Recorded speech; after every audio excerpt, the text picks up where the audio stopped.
이 시간 하나님의 말씀을 받들어 봉독합니다. 불편하지 않으신 분은 다 자리에서 일어나셔서 하나님의 말씀을 합독을 하시겠습니다. 출애굽기 6장 14절로 마지막 절까지입니다.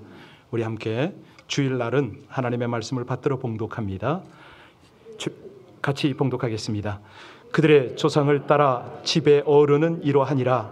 이스라엘의 장자 르벤의 아들은 한옥과 발루와 헤스론과 갈미니 이들은 르벤의 족장이요 시몬의 아들들은 여무엘과 야닌과 오핫과 야긴과 소할과 가나안 여인의 아들 사울이니 이들은 시몬의 가족이요 레위의 아들들의 이름은 그들의 족보대로 이러하니 게르손과 고핫과 무라리요 레위의 나이는 137세였으며 게르손의 아들들은 그들의 가족대로 림니와 시므이요 고핫의 아들들은 아므람과 이스할과 헤브론과 우스엘이요 고핫의 나이는 133세였으며 무라리 아들들은 마홀리와 무시니 이들은 그들의 족보대로 레위의 족장이요 아므람은 그들의 아버지의 누이 요게벳을 아내로 맞이하였고 그는 아론과 모세를 낳았으며 아므람의 나이는 137세였으며 이스할의 아들들은 고라와 네벡과 시그리요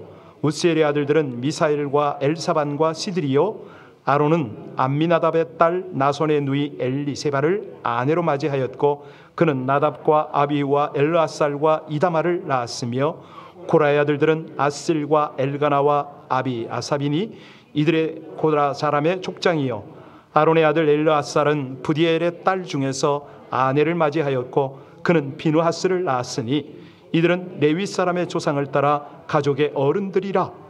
이스라엘 자손을 그들의 군대대로 애굽 땅에서 인도하라 하신 여호와의 명령을 받은 자는 이 아론과 모세요 애굽 왕 바로에게 이스라엘 자손을 애굽에서 내보내라 말한 사람도 이 모세와 아론이었더라.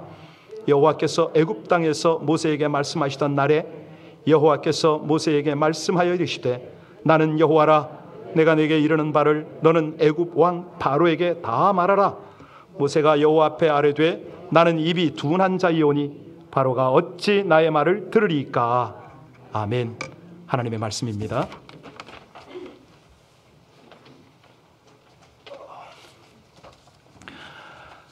우리 하나님은 신실하십니다. 네, 우리 하나님께서는 한 번 말씀하신 언약은 반드시 이루시는 하나님이심을 믿습니다.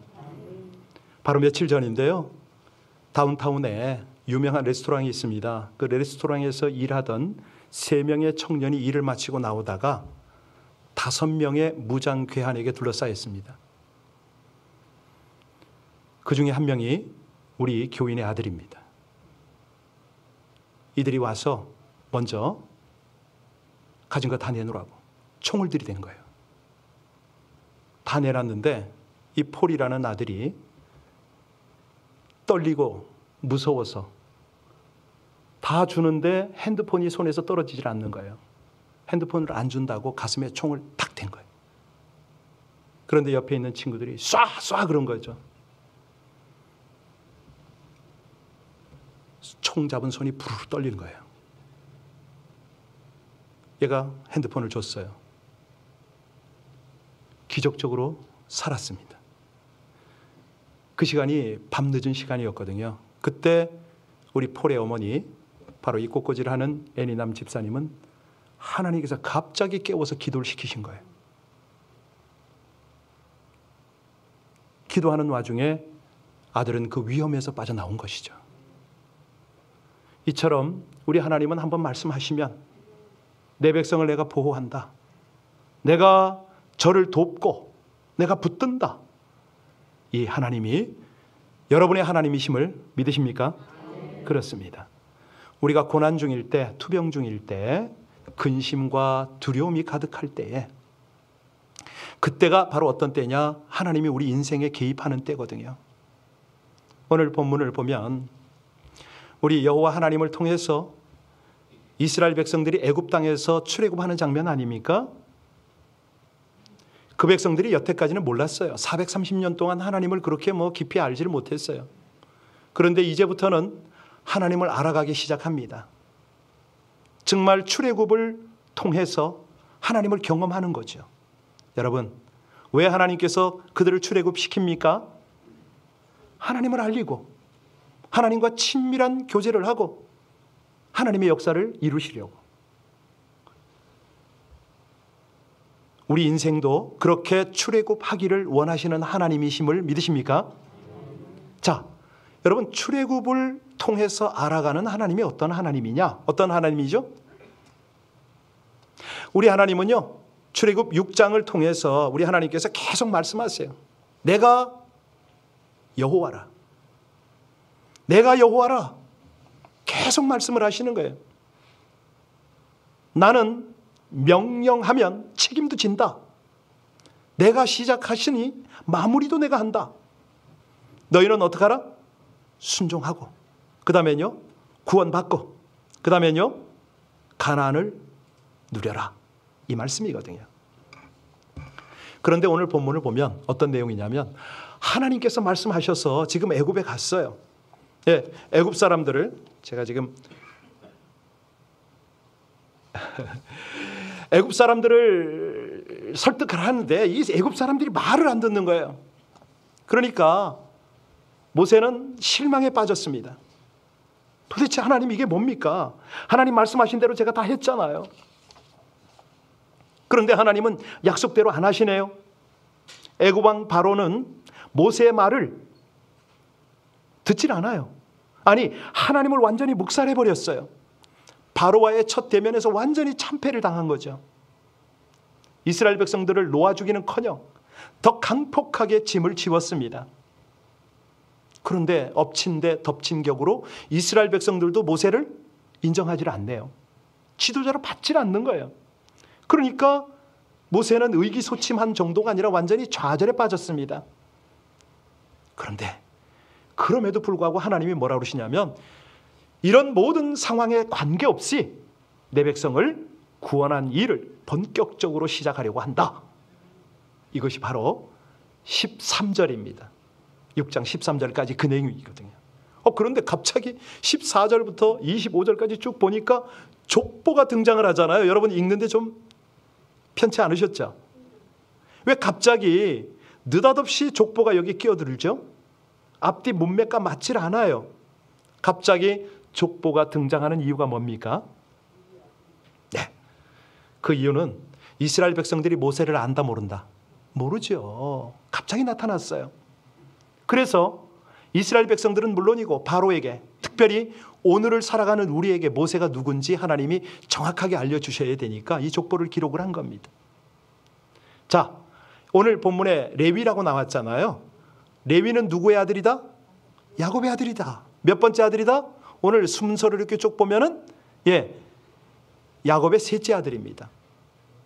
그리고 이 레위의 4대 손이 바로 모세입니다. 아론이거든요. 자, 하나님께서 지금 영적 계보를 이렇게 상세하게 소개합니다. 왜냐하면 그들이 세상에 이렇게 해서 태어났다는 거예요. 내가 나의 구원을 담당하게 할 인물로 세운다, 이 말씀입니다. 그러면 도대체 이 많은 족보에 나타나는 이 사람들의 역할은 뭘까? 왜 성경에 이런 이름을 썼을까? 이들은요, 어떤 역할을 했죠? 가교 역할을 했습니다. 가교. 제 이름의 비밀을 말씀드렸나요? 예, 우리 할아버지가 큰 다리를 지나시다가 거기서 영감을 얻고 대준이라고 지었다고 그랬잖아요. 그래서 제가 갔어요. 어떤 다리인가 되게 궁금해서 중국에서 추방당하고 가장 먼저 거기를 갔는데요. 내비게이션을 틀고서 갔더니 무슨 일이 벌어졌다? 내비게이션에서 갑자기 대준교가 뜨는 거예요. 하도 어이가 없어서. 아니, 우리 할아버지 도대체 손자 이름을 다리 이름을 갖다 붙일 게 뭐야? 전 대준이라고 게 굉장히 좋은 줄 알았어요. 그래서 제가 해석을 했습니다. 그래, 하나님 믿지 않는 할아버지를 통해서 이런 이름을 주셨을지라도 저는 하늘 복음을 땅으로 연결하는 다리 역할을 하겠습니다. 해석하기 나름이잖아요. 오늘 본문에 이 장황하게 이름들이 소개되고 있는데 그들은 비록 연약합니다. 부족합니다. 뭐 내세울 게 없습니다.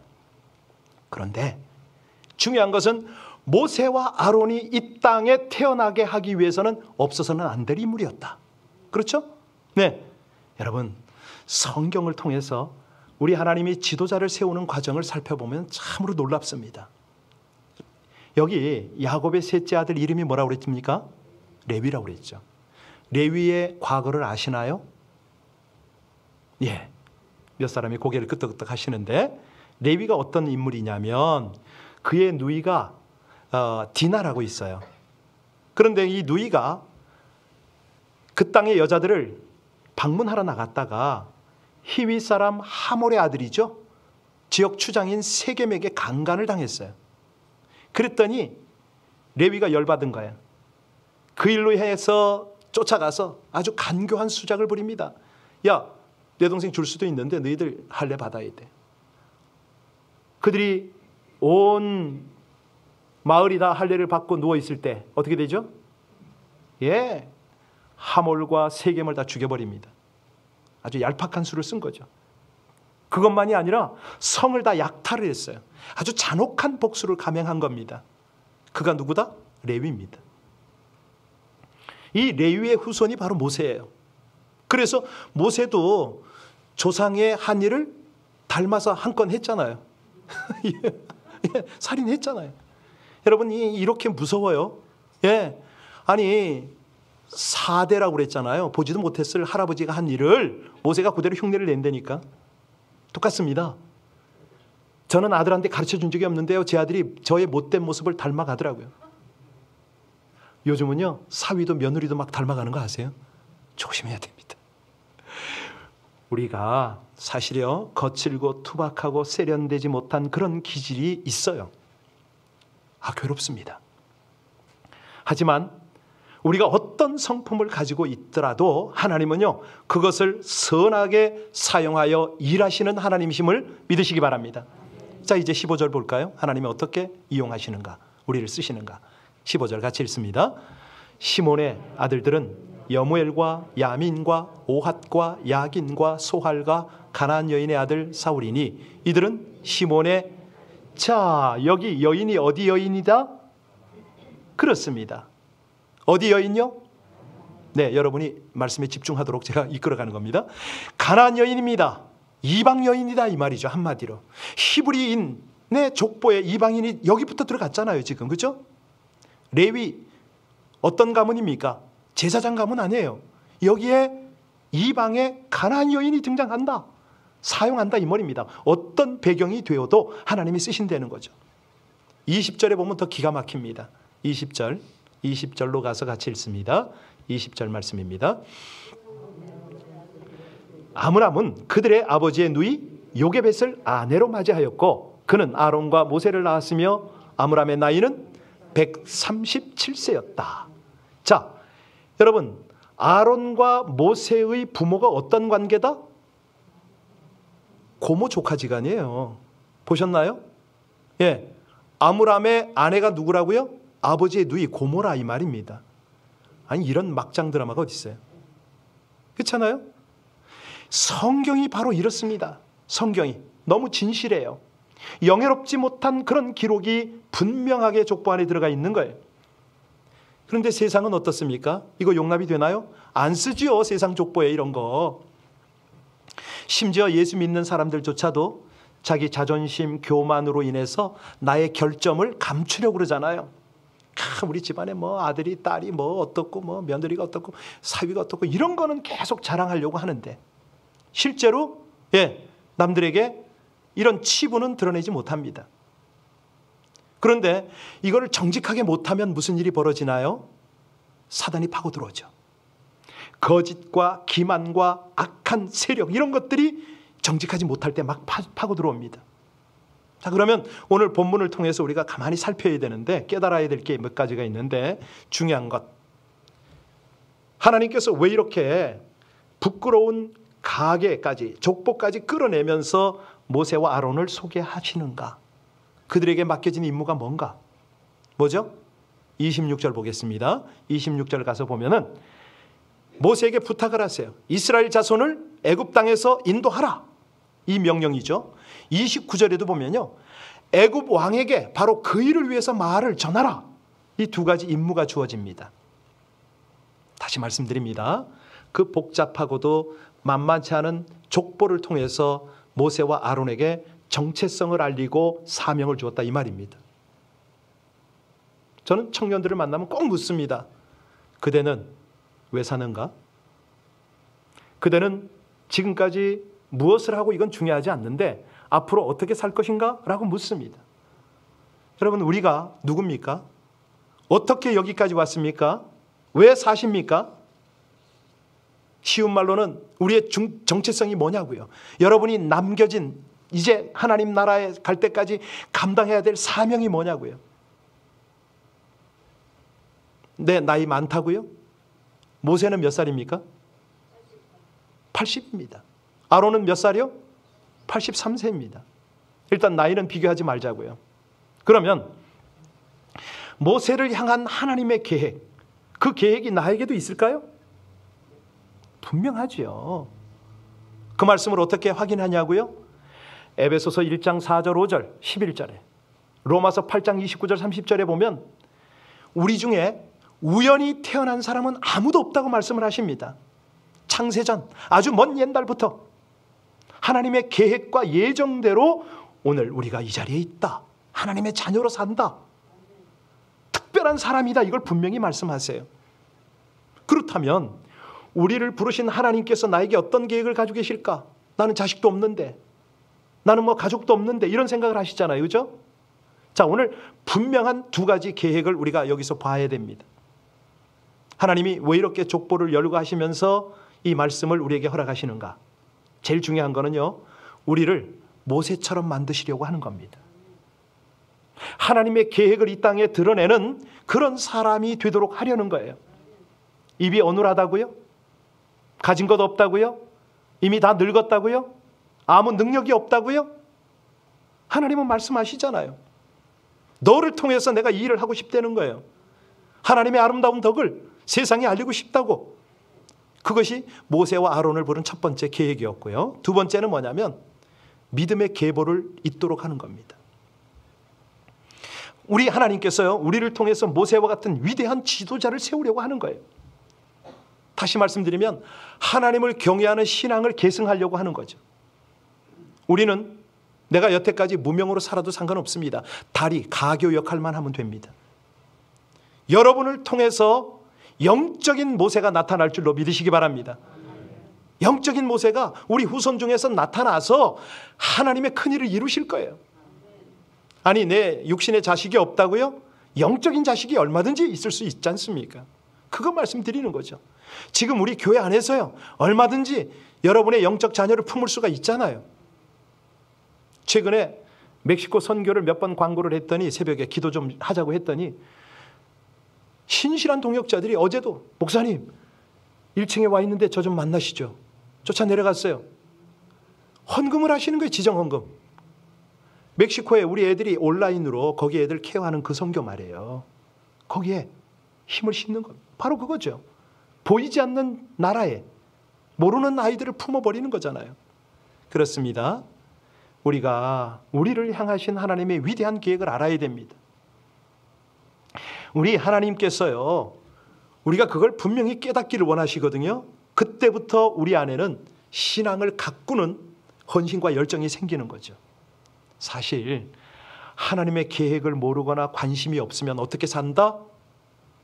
불순종의 삶을 삽니다. 하나님을 믿지 않아요. 의지하지 않아요. 오늘 바로가 꼭 그 모습입니다. 우리 하나님께서 모세를 시켜서 첫 번째 그 사명을 준 게 뭐냐면, 미션이 이스라엘 백성들을 광야로 데려가서 며칠 동안 예배를 드리게 한다? 3일 동안. 바로가 그 말을 안 들어요. 묵살해버리죠. 아주 저항이 생각보다 거셌습니다. 그 6절 9절에 보면 모세를 선동자로 간주를 해요. 그래가지고 이스라엘 백성들에게 더 고욕을 가중시켜버리잖아요. 옛날에는 집도 주고 뭐 벽돌 만들라고 그랬는데 이제는 집도 안 주고 벽돌 양도 더 많이 만들어라. 집도 너희들가 가져와. 뭐 이렇게 했잖아요. 그랬더니 백성들이 모세를 원망하고 의심하고, 예, 불평불만하면서 모세를 거절하죠. 그랬더니 모세가 당황스러워서 하나님 앞에 엎드려서 기도합니다. 하나님, 이 백성 구원하신다면서요. 나를 통해서 끌어내신다면서요. 이게 지금 웬일입니까? 하나님이 몇 번씩 말씀하셨어요. 나는 여호와라. 여러분, 바로가 저항이 심했잖아요. 백성들이 반발이 심했어요. 그런데 이 상황을 맞닥뜨리는 모세 입장에서는 어떤 느낌이 들었어요?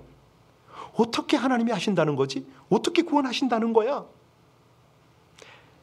여러분, 우리는 지금 오늘 예배를 드리면서 또 말씀을 듣습니다. 맞아, 하나님은 저 권총 강도 앞에서 우리의 아들들을 지키셨어. 아멘 했는데 막상 이 하나님의 사명을 들고 또 나가면 또 불안해요. 하나님 진짜 일하실까? 이렇게 막히는데? 이런 생각이 든단 말이에요. 그때마다 우리 잊지 말아야 될 것이 있습니다. 그럼에도 불구하고 아직도 하나님은 뭐라고 그러시냐면, 너희가 여호와 하나님을 아느냐? 힘써 알려고 노력하느냐? 여러분, 정말 그럽니다. 늘 말씀드리지만 우리가 머리로 공부해서 아는 하나님은요, 하나님에 관해서 아는 하나님이지 절대 내가 아는 하나님이 아닙니다. 이 본문에서 지금 하나님이 이스라엘과 모세와 아론에게 나 여호와인 걸 좀 알아라 이렇게 말씀하시는 건 뭐죠? 너희들 경험해 봐라 이거예요. 듣는 하나님이 아니고, 머리로 이해하는 하나님이 아니고, 너의 삶으로 하나님을 만나는 그 하나님을 너희가 경험해 봐라. 바로 이겁니다. 우리가요, 그 책들이 많은데 뭐 별 자료를 다 보죠. 제가 그 샤르르 푸코라는 사람이 쓴 책을 봤어요. 사람들이 하나님을 안 믿는가 봐요. 그 책에서 뭐라고 그러냐면, 하나님을 믿는 그리스도인들에게 있어서 가장 어려운 일은 하나님을 믿는 거다. 말이 되나요? 예, 솔직하죠. 솔직하게 표현한 거죠. 우리 하나님께서 모세와 아론에게 또 이스라엘을 향하여 내가 너희를 구원할 것이다, 너희를 건져낼 것이다, 그렇게 말씀하신 게 몇 번째입니까? 그런데 여전히 의심합니다. 여전히 걱정합니다. 또 반발하고 원망하고 있습니다. 아이고 뭐 무슨 너무 영적인 지도는 뭘고 영적인 자손은 뭡니까? 여러분, 자꾸 이런 생각을 하고 있고 이런 믿음 없는 모습을 하나님께 드리면 우리 하나님의 입장에서는 어떤 느낌일까요? 답답하죠. 저걸 어떻게 가르쳐야 되나 안타까우시겠죠. 우리 하나님이요, 그럼에도 불구하고 짜증을 내지 않으세요. 또다시 말씀하세요. 내가 너희를 빼내서 건지고 구속할 것이다. 내가 너희를 가나안으로 인도할 것이다. 애굽 사람의 무거운 짐에서 너희를 빼낼 것이다. 그러면 너희가 나를 여호와 하나님인 줄로 알 거 아니냐. 여러분, 한번 입장 다시 한번 바꿔보세요. 아니 뭐 이스라엘이 하나님 알아들이는 게 뭐 그렇게 대수입니까? 저와 여러분이 우리가 하나님을 알아들이는 게 뭐 그렇게 큰일인가요? 그런데도 우리 하나님은 이스라엘을 향하여, 아니 영적 이스라엘인 우리를 향하여 하나님이 말씀하십니다. 너희가 하나님을 알기를 원한다. 너희가 지식으로 아는 하나님 말고 경험으로 아는 친밀한 사랑을 나누는 내 자녀가 되기를 원한다. 왜 그렇게 말씀하실까요? 왜 이렇게 안타까우실까요? 사랑하기 때문에, 내 자녀기 때문에, 특별한 관계이기 때문에 그러는 거죠. 고대 중동 지방에서는요, 양자 하나를 입양하면은 서류에 도장을 찍습니다. 언약을 체결하는 거죠. 이 언약 체결은 뭐냐면 우리가 모든 보호 아래에서 이 관계가 확실하게 보장이 된다, 이런 뜻이었거든요. 하나님과의 우리의 관계가 딱 그겁니다. 하나님은 언약을 딱 하세요. 사인하세요. 내가 수천 년 전에 한 말이나 오늘날 하는 말이나 난 한 번도 언약을 어기지 않는다. 너와는 특별한 관계니까 내가 완전하게 그렇게 할 것이다, 지킬 것이다.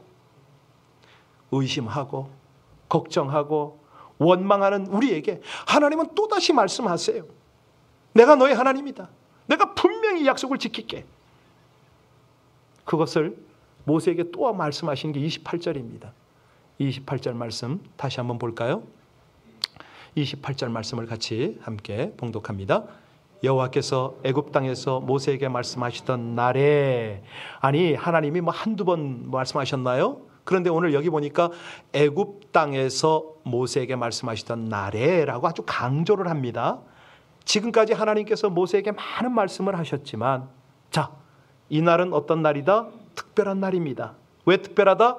애굽에서 고통당하는 이스라엘 백성을 구원하기 위해서 모세를 대언자로, 하나님의 역사를 대신 일으키는 자로 하나님이 세우는 그 작업을 하는 거예요. 여러분, 이게 놀라운 하나님의 축복인데요.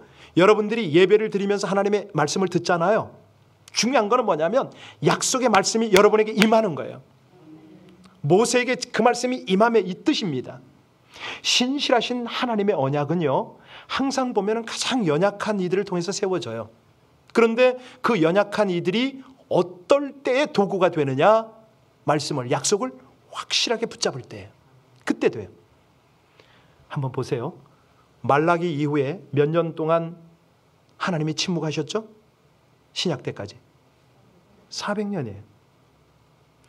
이 숫자 400 뭐 이런 것 성경이 굉장히 중요합니다.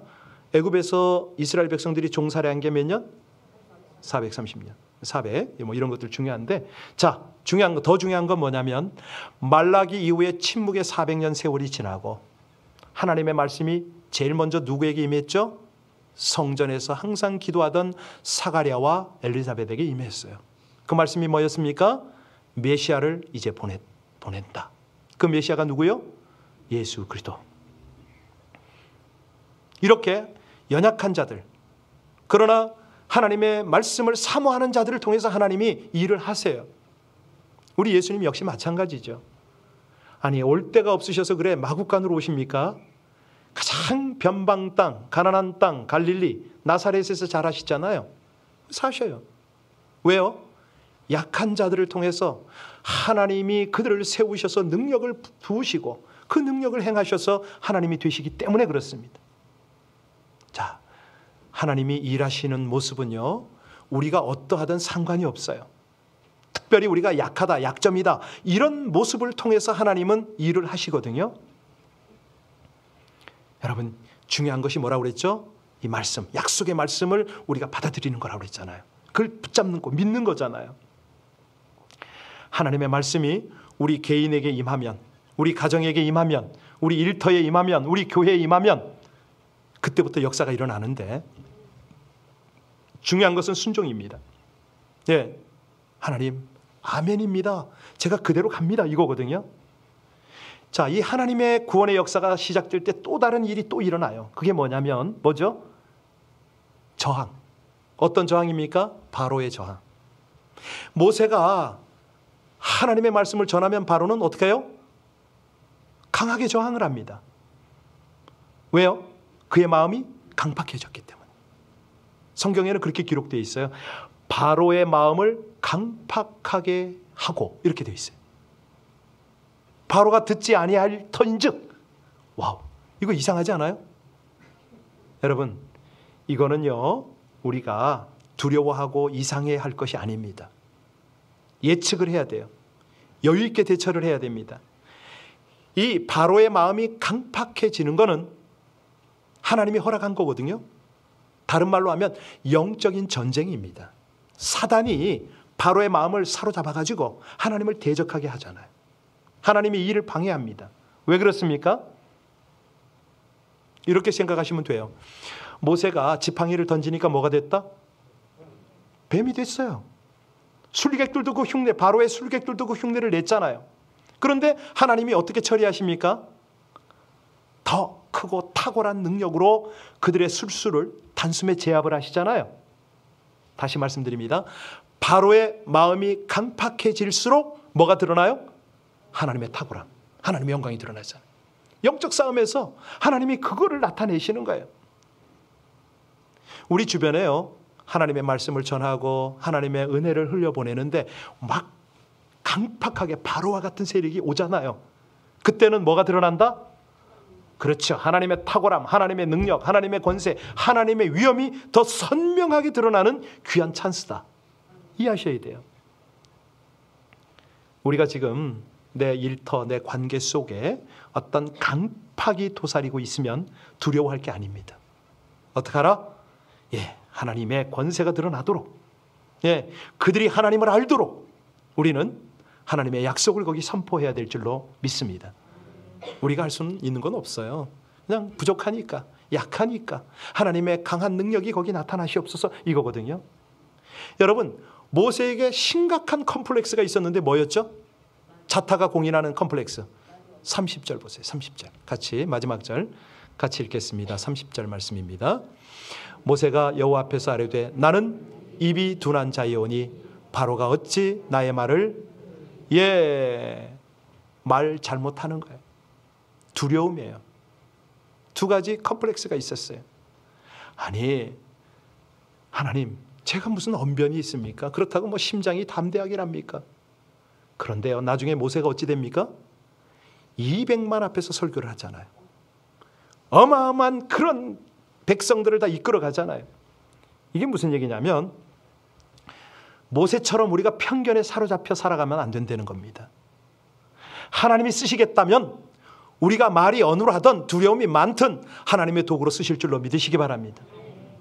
왜? 우리의 모습이 어떠하든 능력과 역사는 누구에게 있다? 그렇지요. 우리가 할 일은 뭐죠? 그 하나님을 신뢰하는 겁니다. 그 하나님이 원하시는 곳에 우리가 있기만 하면 됩니다. 그러면 되는 거예요. 우리가 잘 알듯이요. 하나님께서 모세를 놀랍게 쓰셨어요. 그런데 모세에게 무엇을 들려줍니까? 지팡이 역할 크죠. 애굽에서 10가지 재앙을 막 나타낼 때, 특별히 홍해를 가를 때 이 지팡이가 얼마나 유용한 도구로 쓰임 받았습니까? 그런데 정작 홍해를 가르고 건너서 첫 번째 만난 고비가 뭐죠? 마라의 쓴물을 만났잖아요. 자, 그때 이 지팡이로 어떻게 해야 됩니까? 쓴물아 달아져라 해야 되나요? 소용없었어요. 아무 소용없었어요. 근데 그때 어떤 것이 쓰임 받았죠? 주변에 있는 나무 가지가 그게 쓰임 받았어요. 그 가지를 꺾어서 물에 던졌더니 쓴물이, 그 나무가 무슨 나무인지 아세요? 저 최근에 알았어요. 우리 교회 한의학 교수님, 약초 전문 교수님이 계신데 알려주셨어요. 뭐라고 그러셨죠? 감초. 사막에 여기 잘 자란답니다. 깜짝 놀랐어요. 오, 그렇군요. 아니 그렇잖아요. 감초 달잖아요. 말이 되잖아요. 그래서 이거구나. 여하튼 간에 중요한 거는 뭐냐면 우리가 놀라운 도구로 여지껏 쓰였던 모세나 지팡이나 이런 것들도요 하루아침입니다. 그 옆에 있는 나무가지가 더 유용하게 쓰임을 받잖아요. 그죠? 여태까지 내가 하나님의 역사가 나를 통해서 엄청난 게 일어났다? 자랑할 거 없습니다. 더 겸손해야죠. 우리 하나님이 언제든지 나를 쓰시다가 버릴 수도 있고 다른 거를 쓰실 수도 있다. 그런데요, 모든 것을 쓰실 수 있는 전능하신 하나님 앞에 쓰임받는 것은 두 번째 중요합니다. 여러분, 뭐가 중요할까요? 쓰임받는 것보다 더 중요한 게 뭐죠? 하나님 앞에 겸손히 온 마음을 다하여 사랑하는 겁니다. 주님 사랑하는 겁니다. 그게 우리가 신앙생활하는 본질이고 하나님이 우리를 구원하신 본질 아닙니까? 목적이 그거잖아요. 구원해서 끝나는 게 아니에요. 하나님과의 사랑을 회복하고 친밀한 관계 속에서 사랑의 교제를 하고, 그게 천국 생활 아닙니까? 이 땅에서는요, 그 친밀한 교제를 통해서 동역을 하는 거죠. 그럴 때에 무슨 일이 벌어집니까? 모세처럼 주님의 동역자가 되고 자자손손 믿음을 계승시킨다는 거예요. 여러분, 이런 축복이 있기를 주의 이름으로 축원합니다. 네, 영적인 조상이 되시는 거죠. 믿음의 조상이 되는 거죠. 여러분 때부터 지금 아무개 집사, 아무개 권사, 지금 이 대부터 기가 막힌 영적 후손이 나타나는 겁니다. 그러다가 어느 정점에 가면 모세가 나타나고 아론이 나타나고 기가 막힌 후손들이 나는 거죠. 근데 그게 어떻게 되느냐? 역대하 16장 9절 말씀에 보면 여호와의 눈은 온 땅을 두루 감찰하사 전심으로 자기를 향하는 자를 향하여 능력을 베푸시나니 라고 했습니다. 여기서 중요한 건 전심인데요. 전심이 무슨 뜻입니까? 100% 온 마음이라 이런 뜻입니다. 우리 하나님께 중요한 거는 뭐라고요? 전심입니다. 전심. 우리가 전심을 하나님 앞에 드리면 보잘것없고 연약한 인생도 세움받고 쓰임받는 줄로 믿으시기 바랍니다. 그게 능력의 원천이거든요. 오늘 말씀을 요약을 할게요. 자신의 경험, 편견 좀 내려놔라. 있는 모습 그대로 하나님께 드려봐라. 하나님께서 연약한 모습을 세우시고 사용하도록 능력의 하나님께 드려봐라. 자신의 부족함을 보지 말고 하나님의 강함을 바라봐라. 그리고 사명의 길을 향하는 겁니다. 낙심하고 좌절하고 무기력했던 모세를 들어서 이스라엘을 구원하신 그 하나님의 권능이 여러분 가운데 나타나서, 여러분 자자손손 가운데 나타나서 놀라운 하나님의 영광이 나타나시기를 주의 이름으로 축원합니다. 기도하시겠습니다. 하나님, 우리 인생의 정체성을 알게 하시고 정말 무엇보다도 하나님을 전심으로 사랑하는 것이 놀라운 능력이 됨을 저희들 깨닫게 하심을 감사를 드립니다. 연약한 저희를 세우셔서 하나님의 강한 능력의 통로로 사용하시려고 오늘도 다시 한번 교훈하시고 우리 모두에게 도전하셨사오니 간절히 원합니다. 연약한 저희를 강하게 하시고 가난한 저희를 부요하게 하시며 우리 아버지 하나님께서 주시는 그 은혜의 길을 믿음으로 걷게 하여 주옵소서. 예수님 이름으로 기도하옵나이다. 아멘.